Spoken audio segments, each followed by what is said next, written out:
Hello friends, welcome back to my channel home made వంటలు. ఈరోజు నేను రాగి సంగటి ఎలా చేయాలో చూపించబోతున్నాను. ఎక్కువగా రాగి సంగటిని నాటుకోడి, చికెన్, మటన్ ఇలాంటి నాన్ వెజ్ కాంబినేషన్లో తింటుంటారు. కానీ నాన్ వెజ్ తినని వారి కోసం నేను రాగి సంగటిని ఆకుకూర కాంబినేషన్లో చూపిస్తాను. ఈ కాంబినేషన్ చాలా బాగుంటుంది. చూసి నచ్చితే మీరు కూడా ట్రై చేయండి. అలాగే నా ఛానల్ని సబ్స్క్రైబ్ చేయండి. ఇక ఇప్పుడు ప్రాసెస్ ఏంటో చూద్దాం. ముందుగా ఒక గిన్నెలో ఒక గ్లాసు ఇలా రేషన్ బియ్యాన్ని తీసుకోవాలి. రేషన్ బియ్యం లేకపోతే మామూలు బియ్యమైనా తీసుకోవచ్చు. వీటిని 2-3 సార్లు బాగా కడిగి ఇందులో నీళ్లు పోయకుండా ఒక గంట పాటు మూత పెట్టి అలా వదిలేయాలి. ఇప్పుడు సంగటిలోకి ఆకుకూర ప్రిపేర్ చేసుకుందాం. ఇక్కడ నేను ఒక 1/2 కేజీ చిలక ముక్కాకు తీసుకున్నాను. దీన్నే తెలంగాణలో కల్లెగూర అంటారు. దీన్ని బాగా కడిగి శుభ్రం చేసి కుక్కర్లో వేసుకొని సరిపడా సాల్ట్, కొద్దిగా వాటర్ పోసి ఒక విజిల్ రానివ్వాలి.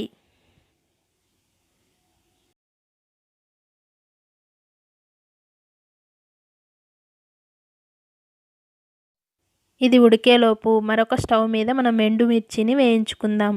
స్టవ్ మీద ఒక కడాయి పెట్టుకొని అందులో కొద్దిగా ఆయిల్ వేసుకొని అందులో ఎండుమిర్చి వేసి వేయించాలి.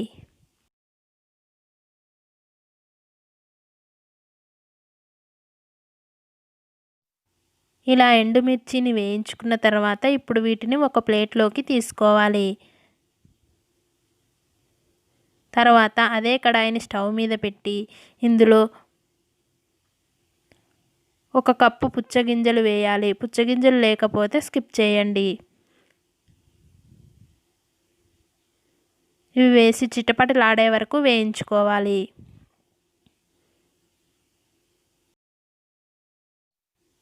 ఇలా వేయించుకున్న తర్వాత వీటిని కూడా మరొక ప్లేట్లోకి తీసుకోవాలి. వీటిని చల్లారిన తర్వాత పౌడర్ చేసుకుందాం.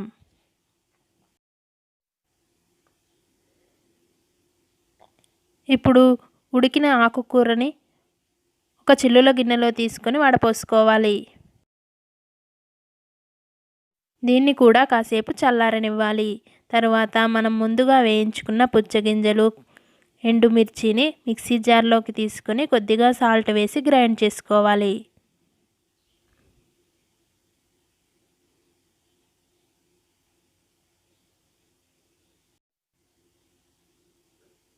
ఇలా మెత్తగా గ్రైండ్ చేసుకున్న తర్వాత ఇప్పుడు ఇందులో ఒక 10 వెల్లుల్లి రెబ్బలు వేసి గ్రైండ్ చేయాలి. ఇలా గ్రైండ్ చేసుకొని పక్కన ఉంచుకోవాలి. ఇప్పుడు చల్లారిన ఆకుకూర వాటర్ మొత్తం ఇలా గట్టిగా పిండాలి.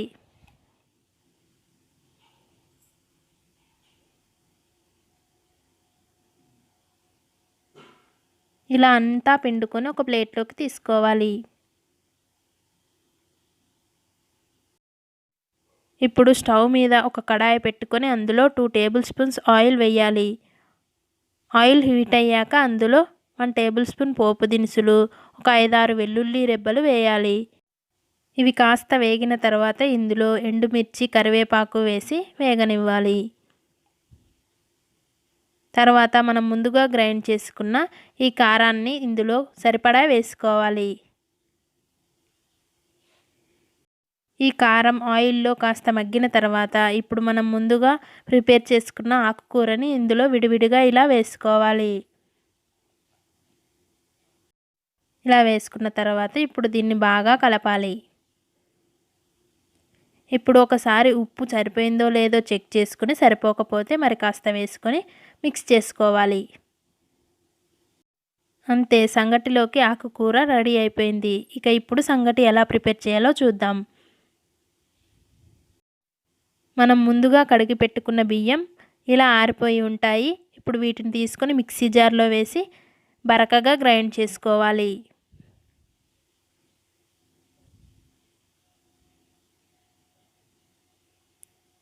ఇలా నూకగా గ్రైండ్ చేసుకున్న తర్వాత ఇప్పుడు దీన్ని ఒక బౌల్లోకి తీసుకోవాలి. తర్వాత ఇందులో కొంచెం వాటర్ చిలకరించి కలిపి పెట్టుకోవాలి.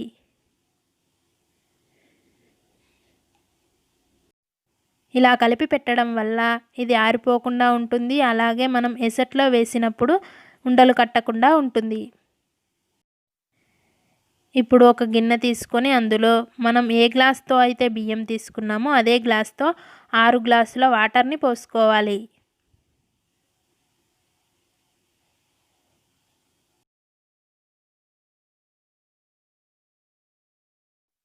ఇప్పుడు ఈ గిన్నెను స్టవ్ మీద పెట్టి వాటర్ని బాగా బాయిల్ చేయాలి. ఇలా బాయిల్ అవుతున్నప్పుడు మనం ముందుగా మిక్సీ పట్టుకున్న రవ్వని ఇందులో వేసి కలుపుతూ ఉండాలి.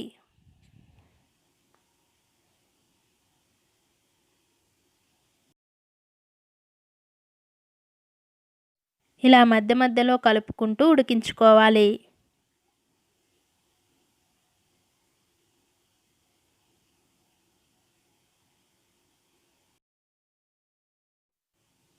ఇలా ఈ నూక బాగా ఉడికిన తర్వాత ఇప్పుడు ఇందులో ఒక గ్లాస్ వరకు రాగి పిండిని ఇలా సైడ్లో వేయాలి. ఇలా వేయడం వల్ల ఈ రాగి పిండి ఈ వేడికి కాస్త ఉడుకుతుంది.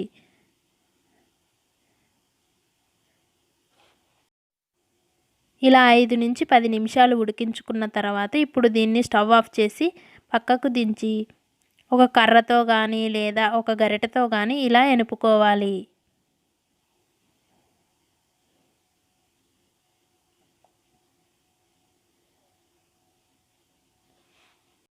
ఒకవేళ ఇది కాస్త జారుగా అనిపిస్తే ఇందులో కాస్త రాగి పిండి వేసి ఇలా కలుపుకోండి. ఇలా దీన్ని బాగా ఎనుపుకున్న తర్వాత దీన్ని ఇప్పుడు ఒక ప్లేట్లోకి తీసుకోవాలి.